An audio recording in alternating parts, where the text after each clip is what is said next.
Hai semuanya, balik lagi dengan saya Vel dari channel Alur Cerita. Kali ini kita akan merangkum sebuah alur cerita dari film yang berjudul The Assembly yang dirilis pada tahun 2007. Film ini disutradari oleh Feng Xiaoga serta diperankan oleh artis dan aktor terkenal seperti Han Yu-sung sebagai Kapten Gu Zidi, Yang Wenkang sebagai Wan Jinsu, Dan Chow sebagai Zhao Erda, Tang Yang sebagai Xu Guxin, dan masih banyak lagi.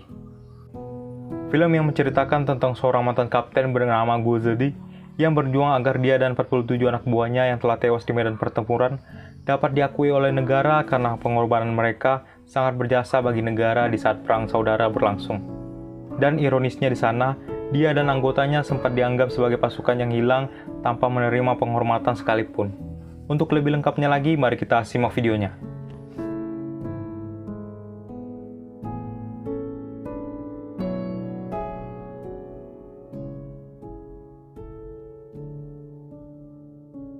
Film bermula pada tahun 1948, di mana pada saat itu Perang Dunia Kedua telah berakhir, namun di daratan China sendiri, di sana masih berlangsung perang saudara antara pasukan Kuomintang dengan pasukan pembebas rakyat komunis, di mana mereka sedang merebutkan tentang ideologi dan kekuasaan untuk menciptakan masa depan China nantinya. Lalu di sana ada salah satu operation yang dinamakan Wang He Campaign, di mana operasi tersebut dimaksudkan untuk melakukan serangan besar-besaran oleh pasukan komunis ke markas besar pasukan Kuomintang di daerah Sizhou. Dan di sana kita diperkenalkan dengan seorang kapten yang bernama Gu Zidi, yang mana ia memimpin kompi ke-9 dari resimen batalion ke-139 di pasukan komunis. Di sana terlihat kalau Kapten Gu dan pasukannya sedang mengapung pasukan Kuomintang di salah satu kota di sana. Lalu singkat cerita, pertempuran antara pasukan Gu dengan pasukan Kuomintang di kota tersebut pun dimulai.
Di pertempuran itu, banyak korban dari kedua belah pihak yang berjatuhan. Namun di pertempuran itu juga, pasukan Kuomintang telah ditaklukkan oleh pasukan Gu dan membuat pasukan itu menyerah kepada pasukan komunis. Namun Kapten Gu yang melihat kalau salah satu komisaris politiknya yang berada di kompinya telah tewas di pertempuran itu, Kapten Gu pun memerintahkan ke anggotanya untuk mengeksekusi pasukan Kuomintang yang telah menyerah kepada mereka sebagai balas ganti atas kematian sahabatnya itu.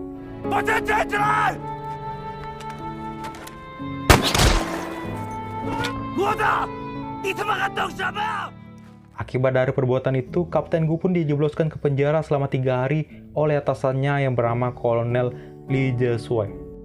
Di dalam penjara, ia berkenalan dengan seorang prajurit yang bernama Wang Jinzhen, di mana ia adalah seorang mantan guru yang dipenjara karena alasan dianggap pengecut dalam medan pertempuran. Setelah dibebaskan, Kapten Gu dan 46 prajuritnya yang tersisa dikirim kembali bertugas untuk mempertahankan tambang batu bara di tepi Sungai Wen dekat desa Taiyang, Kabupaten Shandong. Di sana juga Kolonel Liu memerintahkan ke mereka untuk tidak boleh mundur sampai mereka mendengar seruan trompet yang menandakan kalau mereka boleh pergi dari tempat itu. Lalu Kapten Gu mengangkat prajurit Tuang untuk menjadi komisaris politik baru di kompi ke-9, dikarenakan ia satu-satunya orang yang paling terpelajar di pasukan Gu. Malamnya mereka pun pergi ke pertambangan batu bara dekat Sungai Wen untuk mempertahankan tambang tersebut. Sesampainya di sana, mereka pun langsung memperkuat pertahanan di sekitar tambang itu. Di saat mereka sedang memperkuat pertambangan di tempat itu, tiba-tiba serangan artileri datang dan membuat mereka lari ketakutan.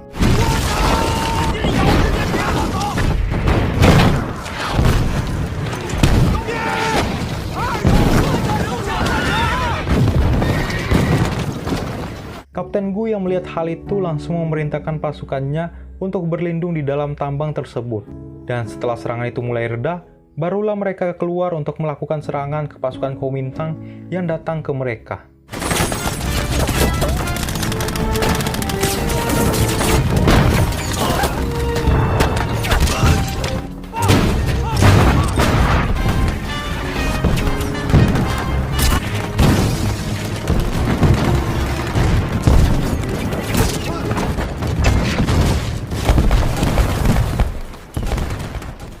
Di sana mereka mencoba bertahan dari serangan mengerikan pasukan Kuomintang yang tidak henti-hentinya datang untuk menyerang mereka, di mana mereka hanya berjumlah 48 orang saja, sedangkan pasukan Kuomintang mengerahkan gelombang pasukan infanteri dan juga beberapa unit tank penghancur. Serta di pertempuran itu juga, Kapten Gu mengalami gangguan pendengaran akibat ledakan peluru tank yang hancur tepat di belakangnya. Di keadaan itu, beberapa pasukan yang tersisa mengalami halusinasi kalau mereka telah mendengar seruan trompet dari kejauhan. Namun dikarenakan Kapten Gu mengalami gangguan pendengaran, ia pun tidak mempercayai hal tersebut dan memerintahkan ke pasukannya untuk bertempur hingga titik darah penghabisan. Di akhir-akhir pertempuran itu, beberapa pasukan yang sudah tidak kuat lagi untuk bertempur, mereka semua dikumpulkan di dalam tambang tersebut bersama dengan mayat dari rekan mereka yang telah gugur di pertempuran. Namun di sana Kapten Gu yang masih kuat untuk bertempur mencoba untuk menahan serangan pasukan Kuomintang yang datang walaupun ia juga telah mengalami luka yang sangat serius. Di sana pasukan Gu yang bertahan di dalam tambang memilih untuk meledakkan pintu tambang tersebut agar pasukan musuh tidak dapat menyentuh mereka. Sedangkan Kapten Gu sendiri, ia pingsan akibat terkena hempasan dari ledakan peluru tank yang mengenai baja artilerinya, dan ia pun berhasil tertangkap oleh pasukan Kuomintang. Beberapa tahun telah berlalu, di mana terlihat kalau Kapten Gu sedang berada di salah satu rumah sakit darurat di sana. Di mana di sana ia mencoba menjelaskan kepada salah satu prajurit komunis yang berada di tempat itu tentang kejadian yang menimpa satuannya. Serta ia juga menanyakan tentang keberadaan satuannya itu kepada prajurit tersebut.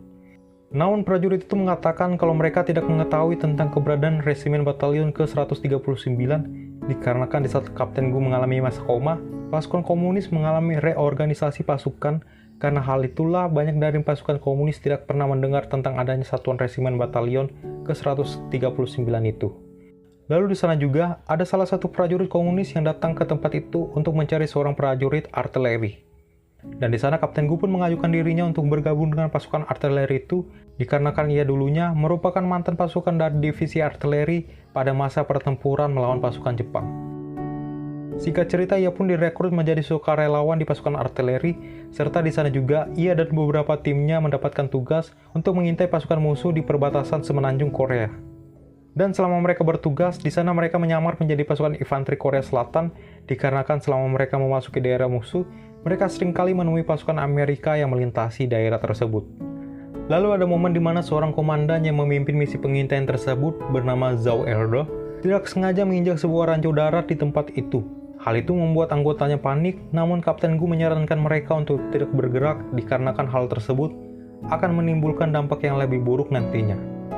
Di sana Kapten Gu berusaha untuk menolong Komandan Zhao dari ranjau yang berada di bawah kakinya. Kapten Gu pun berhasil mengeluarkan Komandan Zhao dari situasi tersebut, dan di sana Komandan Zhao beserta anggota lainnya melanjutkan tugas mereka.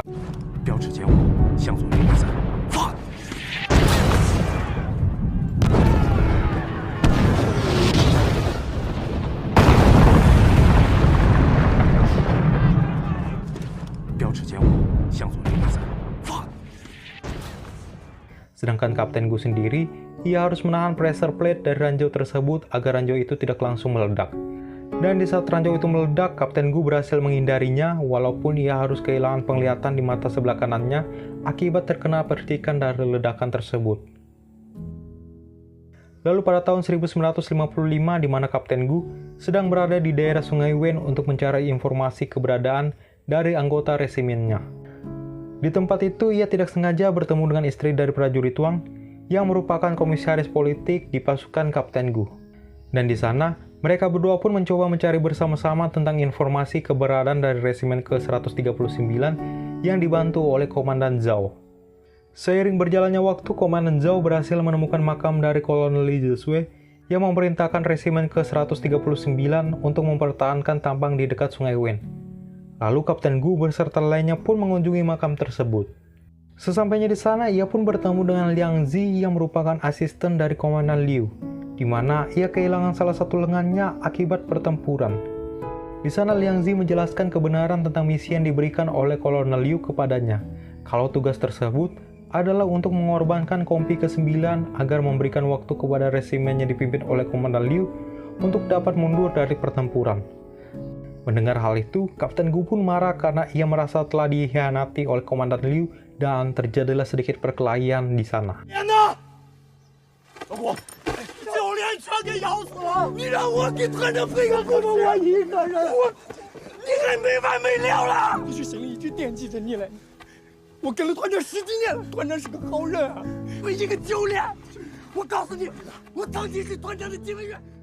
Setelah kejadian itu, Kapten Gu pun memutuskan untuk mencari mayat dari rekannya yang terkubur di dalam tambang.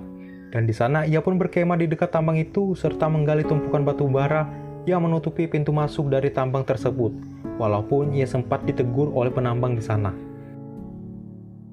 Hari-hari telah berlalu dan di sana ia mendapatkan kabar kalau mayat dari Komisaris Wang dan rekan lainnya telah ditemukan berkat bantuan dari Komandan Zhao dan juga Liang Zi. Lalu pemerintah setempat memberikan upacara penghormatan kepada anggota Kompi ke-9 dari Resimen Batalion ke-139 sebagai pahlawan dari revolusi, serta membuatkan monumen untuk mereka di Sungai Wen, dan film pun selesai. Oke, sekian rangkuman alur cerita dari film The Assembly. Berikan pendapat kalian tentang film ini dengan cara tulis di kolom komentar di bawah, serta berikan kritik pada channel ini agar channel ini menjadi lebih baik lagi. Oke, stay well, stay healthy, and see you next time.